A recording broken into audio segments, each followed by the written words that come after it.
നമസ്കാരം. അപ്പോൾ ദൃശ്യം സിനിമ ഉണ്ട്. എന്താണ് ഇപ്പോൾ കണ്ടത് ഇങ്ങനെ ചോദിക്കും. രാവിലെ വന്നാണ്, ടിക്കറ്റ് കിട്ടിയില്ല.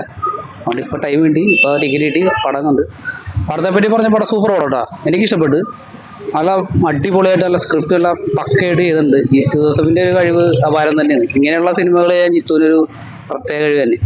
പിന്നെ ലാലേട്ടൻ്റെ അപാര പെർഫോമൻസ്. അത് ബർത്ത്ഡേയുടെ ദിവസം ഇന്ന് തന്നെ ഇങ്ങനൊരു നല്ലൊരു പടം ഇറങ്ങിയതിൽ വളരെ സന്തോഷമുണ്ട്. ലാലേട്ടൻ്റെ അഭിനയം ഒരു രക്ഷയില്ലടാ. പിന്നെ അത് കുറേ അടിപൊളി കാസ്റ്റിംഗൊക്കെ എല്ലാം സെറ്റായിട്ടുണ്ട്.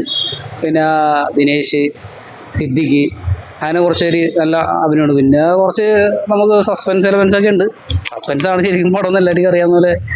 സസ്പെൻസാണ് ഇതിൻ്റെ മെയിൻ സാധനങ്ങൾ. നമ്മൾ ത്രില്ലടിച്ച് കണ്ടുപോകും. ഫസ്റ്റ് നമുക്കൊരു സ്ലോയിൽ അങ്ങനെ പടം പോയി കഴിയുമ്പോൾ ഒരു ഫസ്റ്റ് ഹാഫ് സീനായിട്ട് ഒരു എൻഡിങ്ങിൽ ഒരു സാധനമുണ്ട്. അല്ല കിട്ടില്ല സാധനം, നമ്മൾ ശരിക്കും കോരിത്തരിച്ചു പോകും. അത് കഴിഞ്ഞിട്ട് പിന്നെ സെക്കൻഡ് ഹാഫ് തുടങ്ങാൻ നേരത്തെ നമ്മൾ കുറച്ച് ഈ സ്റ്റോറി അങ്ങോട്ട് ബിൽഡ് ചെയ്ത് കഴിഞ്ഞാൽ പിന്നെ അങ്ങോട്ട് ഒരു ഹൈയാണ് പടത്തില്ല.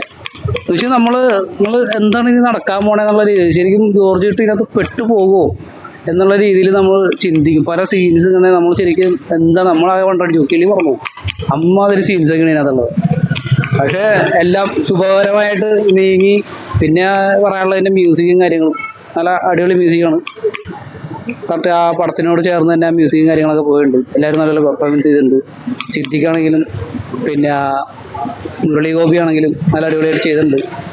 ഇതൊരു 4ാം ഭാഗത്തിലേക്കുള്ള ഒരു പോക്ക് ഇതിനകത്ത് കാണുന്നുണ്ട്. 4ാം ഭാഗം എങ്ങനെയാവുമെന്ന് നമുക്കറിയില്ല. എന്നാലും ഇത് നല്ല പക്കയുണ്ട്, ഒരു രക്ഷയില്ല. ഇതെന്തായാലും പടം കത്തി കയറിയുണ്ട്. ഓൾറെഡി ഇപ്പോൾ കത്തി കയറിയുണ്ട്.